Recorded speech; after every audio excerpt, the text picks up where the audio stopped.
Boss Telugu season 7 గురించి, అందులో పాల్గొన్న కంటెస్టెంట్ల గురించి బుల్లితెర ప్రేక్షకులకు ప్రత్యేకంగా చెప్పాల్సిన అవసరం లేదు. మొత్తం 19 మంది కంటెస్టెంట్లు హౌస్లో అడుగుపెట్టగా ఒక్కో వారం ఒక్కొక్కరు ఎలిమినేట్ అయిపోగా చివరిగా టాప్ 6 మిగిలారు. వీరిలో ఒకరు విన్నర్, మరొకరు రన్నర్గా నిలిచారు.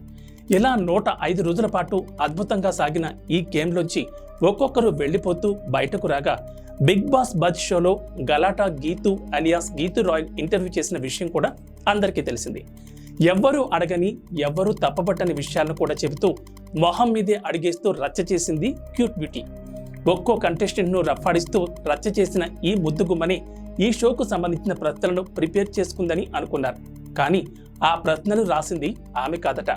అలా అని బిగ్ బాస్ బజ్ 7 వాళ్లే అనుకుంటున్నారేమో, వాళ్ళు కూడా కాదట. స్టార్ మా బ్యాచ్ కు ఈ ప్రశ్నలకు, ముఖ్యంగా బిగ్ బాస్ టీం నిర్వాహకులు కూడా దీంతో ఏమాత్రం సంబంధం లేదట. ఒంటి చేత్తో యాంకరే ఈ షో నడిపించాలనేది అసలు రూలట. కానీ గీతూ రాయల్కు ఈ షో ప్రారంభమైన మొదటి వారం నుంచి అనేక సమస్యలు వచ్చాయట. ముఖ్యంగా మొదటగా కాకినాడలో ఉన్న తన తల్లికి అనారోగ్య సమస్యలు రావడంతో అక్కడే ఉండి కేవలం షూటింగ్ సమయంలో మాత్రమే హైదరాబాద్కు వచ్చేదట.